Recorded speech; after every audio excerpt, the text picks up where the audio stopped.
anyone still copying down the table? We're all good? Okay. All right, we'll get started here shortly. Just make sure I'm in the right place in the book.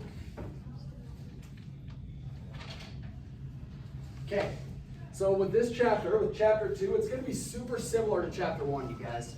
We're going to have a few things that are different, okay? But we're going to talk a lot about two-way tables, which is what this is. Okay, we're going to talk a lot about our hypothesis testing and what the difference between our two types of hypotheses are, okay? And we're going to talk about test statistic. This is the real new concept for the days, how we come up with a test statistic, okay? So, before we jump into that, we're just going to do a little recap of our hypothesis testing, okay? So, we have two different hypotheses, right? Hypothesis.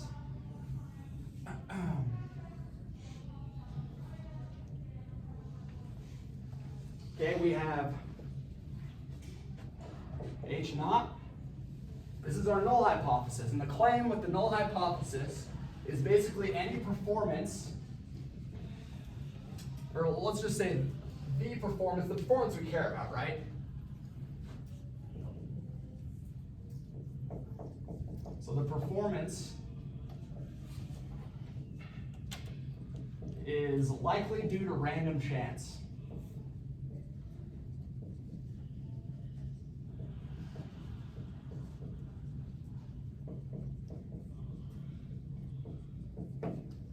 Okay, that's our alternative, or I'm sorry, that's our null hypothesis. And this is the claim for the null hypothesis. So this little table will also probably be something useful to have in your notes, okay?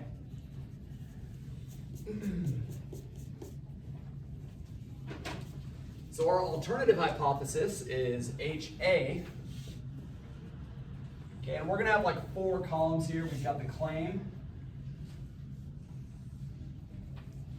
We've got the proof or the evidence, either way. And then we'll also have our conclusion, okay? We'll have our conclusion. Okay, so the claim for the alternative hypothesis is what? If the null hypothesis means that any performance is likely due to random chance, what is the alternative hypothesis?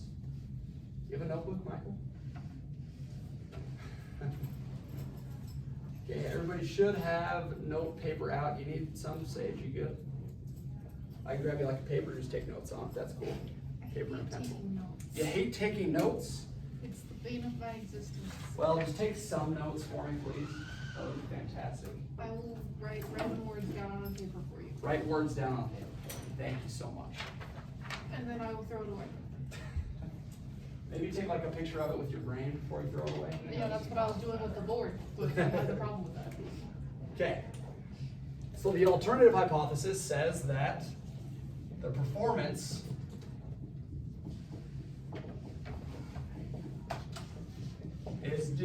is likely, again, we use this word likely, due to an increase or decrease in ability, okay? Let's just say a change in ability, okay? So that covers both our bases, a change in ability.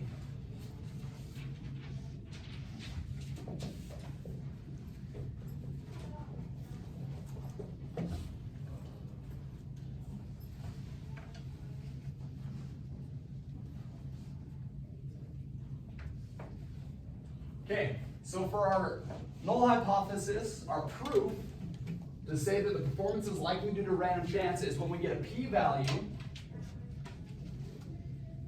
greater than or equal to 0.05, okay? So maybe move our conclusion column over a little bit.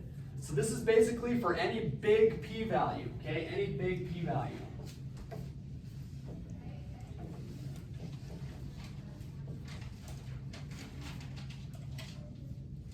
Okay? So alternatively, if our alternative hypothesis is true, we'll have a small p-value, okay? P-value less than 0.05. Okay, so this is for a small p-value.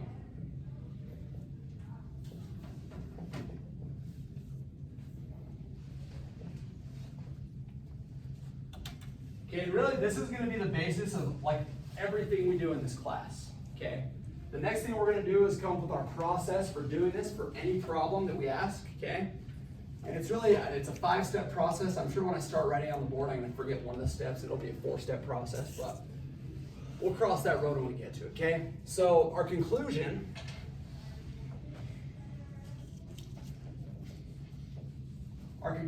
if the null hypothesis is true, if we've got a p-value greater than or equal to 0.05, we're just saying that this performance happened by random chance, okay? Performance was due to random chance. And with this one, we're basically just verifying the claim with the null hypothesis, okay? Performance is likely due to random chance. Likely being the key word, you guys. Likely due to random chance. I'm just going to abbreviate it RC. And we use the word likely because, again, we go back to like the criminal justice system, right? And if there's a trial for a murder and the jury says that the person did not commit the murder, that's all they're saying is that there's not enough evidence to say that the person committed the murder. They very well might have done it and gotten away with it. Just like a lot of people think is what happened in the OJ trial, right? A lot of people think OJ got away with it. Okay, on the other hand, H sub A, in order for this to be true, we're basically saying that it was not likely due to random chance. Okay, so our conclusion here is that H naught is not upheld. Okay, is not upheld. So this is a weird instance where we essentially prove the alternative hypothesis by saying that it's likely not due to random chance, okay? So our alternative hypothesis means that H naught is not upheld, and we can even just put this. We'll put performance is not due to random chance. Again, we're kind of running into our little dot plot here, so I'll segment that off a little bit.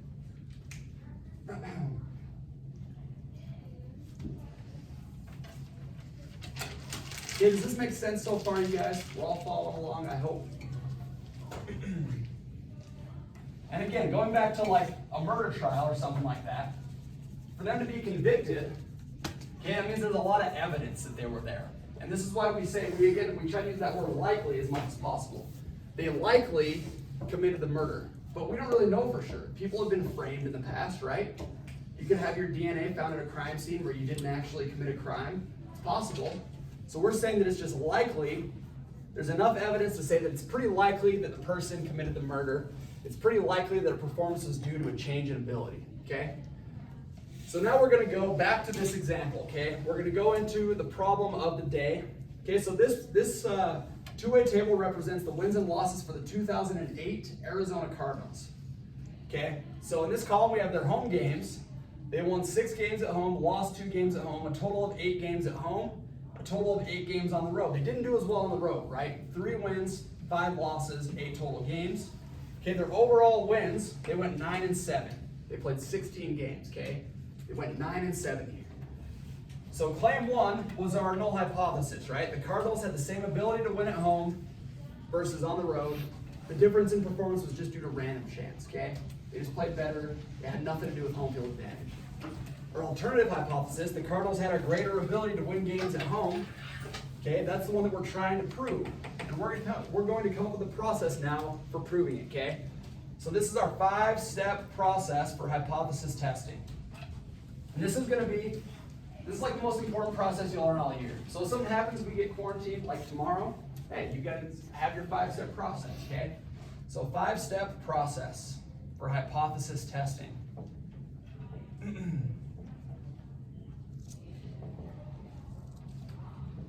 Okay, step 1. Step 1 is we have to define our hypothesis. Okay, define our null and alternative hypothesis. So define H naught and H A.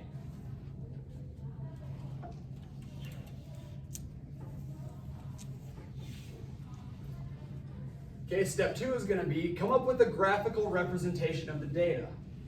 So we have it right here. This isn't exactly a graph, but this works just fine. We can figure this out. Okay, we could make this into like a pie chart if we wanted to. I don't think we necessarily need to. Okay, but step 2 is let's see.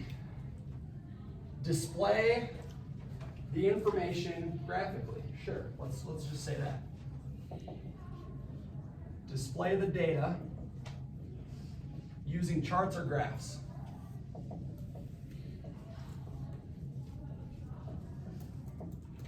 And we're going to do a ton of two-way tables, you guys. That's going to be like one of the main things we use, especially just for the next couple months, okay?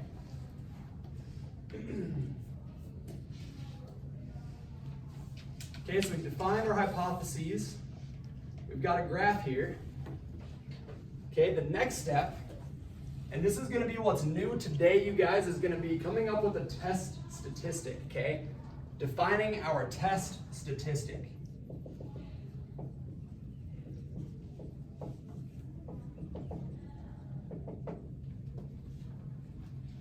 Okay, so the test statistic we're going to use today is going to be this right here.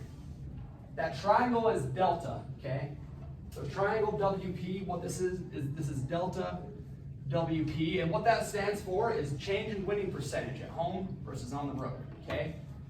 We're going to use this delta quite a bit, you guys. Delta, it always means change, okay? So if you go on and take other classes, if you take like a chemistry class, you'll probably see like delta, change in temperature, like delta T, something like that. You'll see delta a ton, okay? And I like to use it. Okay, so we're going to define our test statistic and we're going to find it, okay? Step 4 is going to be use the test statistic and a dot plot to find your p-value, okay? So use delta WP and dot plot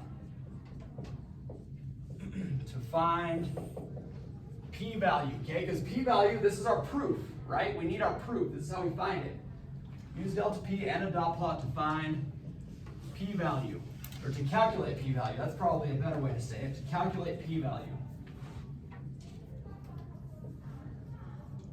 If you wrote find, that's totally fine. But calculating p-value, I think, is just a little more accurate, because that's what we're actually going to do. Okay, then the very last step is to draw a conclusion, okay? Step 5, I'm going to just put it right up here. Step 5 is going to be come up with your conclusion. Draw your conclusion.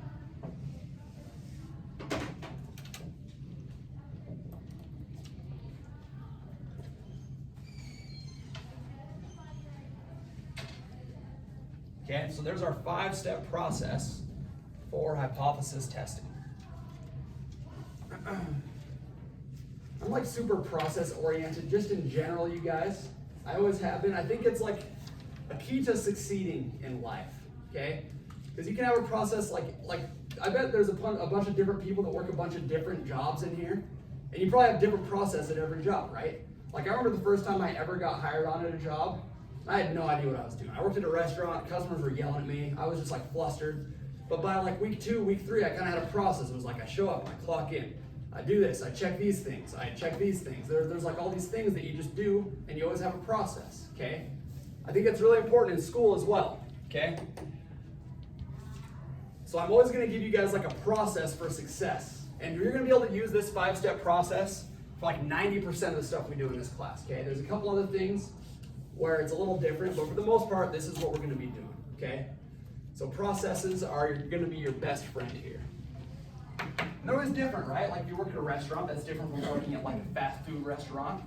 Or I'm sorry, if you work at a restaurant, that's different from working at like a clothes, like a retail store, which is different from working as like a teacher, like what I do, or a coach, or like you guys being students, different from someone working as like an accountant or an engineer, right? So it's different processes. Okay, so let's go through this 5-step process for what we started out here.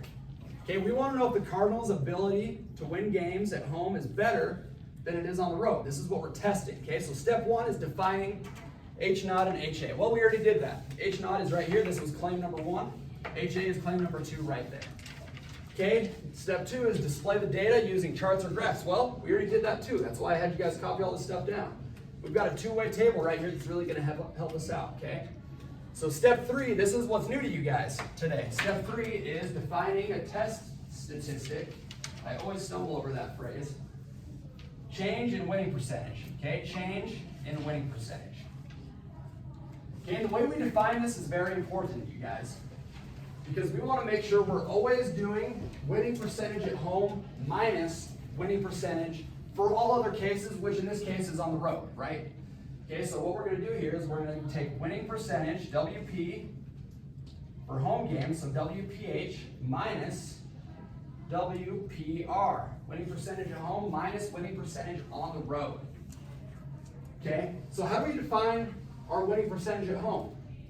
What are we going to do? Any ideas? Micah? Divide wins over time. Yeah, divide wins at home or total games played at home. So in this case, it's going to be 6 divided by 8. So WPH, winning percentage at home, equals 6 over 8, which is going to give us 0.75. Okay, like we did on the test, you guys, to find this as a percentage, we just move the decimal over, right? And we get 75%. Okay, we're going to do the same thing for winning percentage on the road. We're going to take wins on the road divided by total number of games played on the road. So 3 divided by 8. So WPR is 3 over 8, which is 0.375.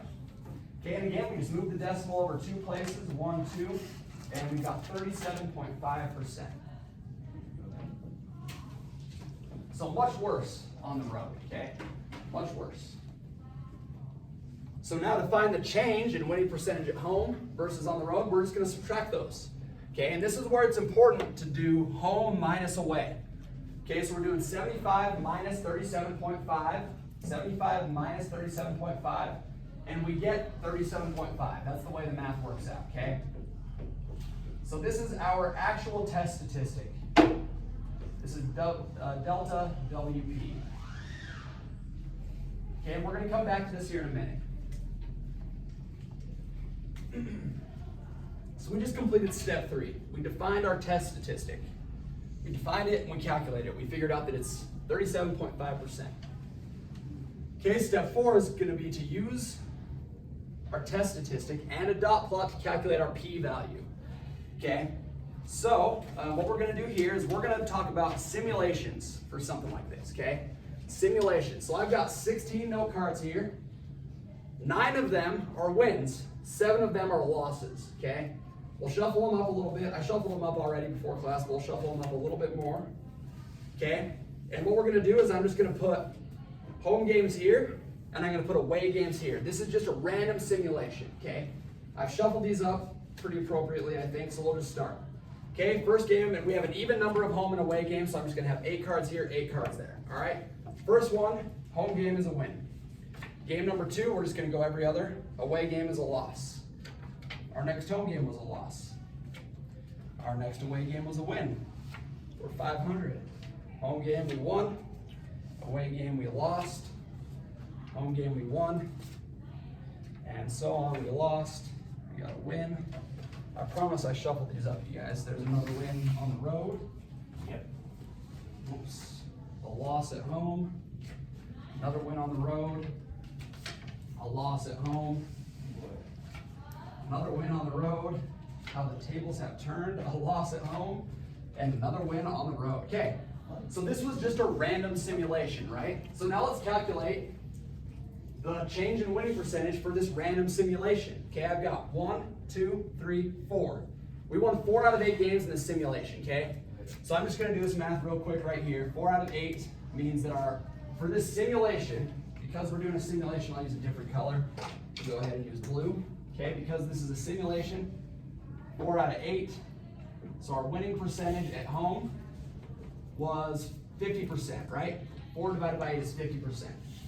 Okay, on the road, we went 1, 2, 3, 4. We won 5 games. So 5 out of 8 on the road, WPR, that's going to give us 62.5%, okay? 62.5%. And remember, this is just a simulation. All we did was simulate it, taking everything out of it. We just numerically simulated it, okay? So now, again, this is why it's important to do winning percentage at home minus winning percentage on the road. We're going to do 50 minus 62.5. What am I going to get? 12.5. But is it positive or negative? Sorry, negative. Yeah, negative 12.5, right? We actually did worse on the road in this simulation. Okay, so if I were gonna put that as a simulation on a dot plot, I've got a section here for negative 12.5. So a dot would just go here, and we would do this 100 times. A simulation just like this. Stand up here and do this 100 times. Okay? And here are the results of doing that. I didn't actually do that, you guys. Spoiler alert, I wasn't here at like 5 a.m. doing 100 simulations. I would go crazy. Okay, but this is like computer-generated simulations. So there were a couple times where it did way worse at home than on the road. Okay? The change in wing, this would basically be like if you won, I don't know, like seven or 8 games on the road, and you just won 1 or 2 games at home, right? That's how the numbers would work out to give you minus 62.5. On the converse side, you could have a way better winning percentage right here at home, right? Where you do, I guess this would be like 75, so yeah, you'd win like 6 out of 8. What would it be, 8? I'm gonna go a little crazy trying to do the math in my head, but you win enough games to where your change in winning percentage is 62.5, okay? So this is all just based on simulation. So now, the critical point here, you guys, for step 4, to calculate the p-value, is we're taking our actual change in winning percentage, okay? Our actual change in winning percentage, which we're doing in red, and we're finding it on this dot plot, okay? It was positive 37.5, so I find that here, and I count up all the dots at or above, okay? Because we're talking about increase in ability. So I count up all the dots. I've got 14 dots here and 2 dots here. So that's 16 dots. At or above, okay? So I'm going to erase this stuff, and we're going to do step 4 here. I hope we've all written this down or taken a mental screenshot of it if you're sage. You know, the only reason I bring that up is because last year you and Emma were always taking notes. Are you kidding? / always drawing on your paper and not taking notes. I don't know. You guys seem like you were working hard. That's No, Emily took notes. I didn't take notes, and then I just took the test without notes. Oh, okay. Makes sense. Okay, so for step 4 back here, we calculated 16 dots. Okay, so 16 dots at or above our actual test statistic, okay? And we're saying at or above, again, because we're talking about increase in ability. If we went the other way and we were saying, if we wanted to see if there was a decrease in ability at home, then we would take all the dots here or lower, which would be like 98%. Okay, so p-value of 0.90 is so high that it's like, of course that just happened due to random chance, okay? So 16 dots at or below our actual test statistic divided by 100 total simulations, okay? Remember, each dot is a simulation.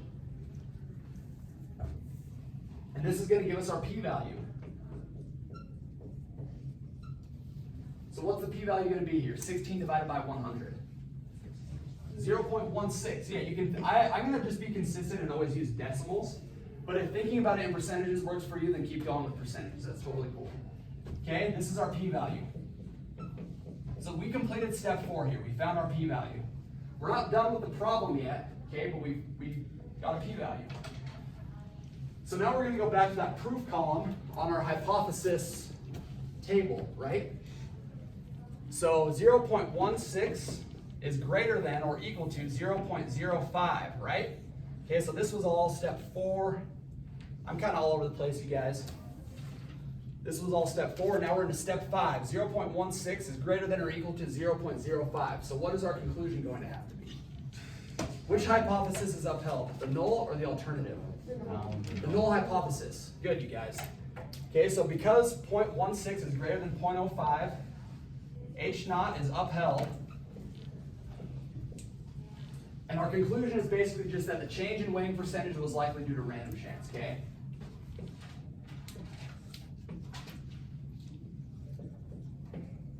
Was likely due to random chance.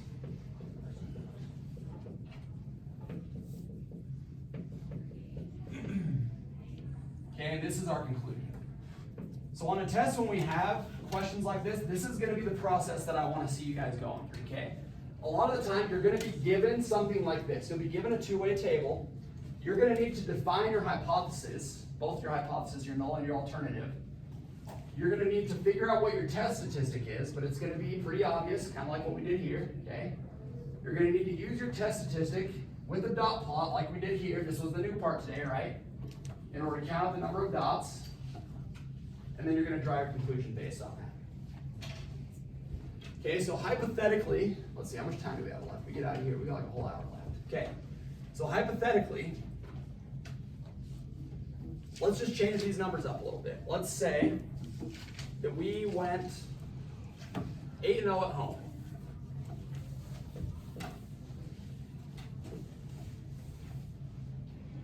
Which would mean in order to keep our record as 9-7, that would mean that we went 1-7 on the road.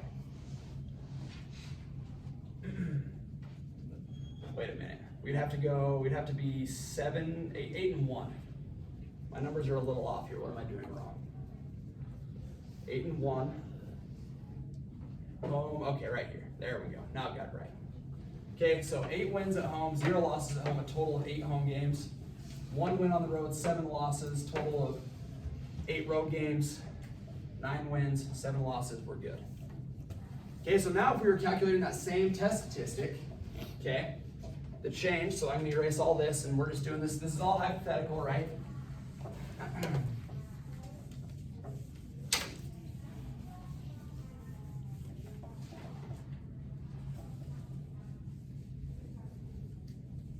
Okay, our winning percentage at home is 100% in this case, right? Yep. So winning percentage at home equals 100%. We won 8 out of 8 games at home, 100% winning percentage. Winning percentage on the road is total crap. 1 out of 8, that's gonna be 12.5%, okay? 12.5%. Okay, so our change in winning percentage in this case, delta WP, is 100 minus 12.5, which would be 87.5. Okay? So in this case, it would be 87.5. We've already done all the simulations, okay? So we have this dot plot of simulations. Okay, so we just did step 3. We defined our test statistic. We found it as 87.5. Step 4, we're going to use the dot plot. Well, 87.5 would be up here. There's not a single dot. Okay, if there's not a single dot, then we have 0 dots at or above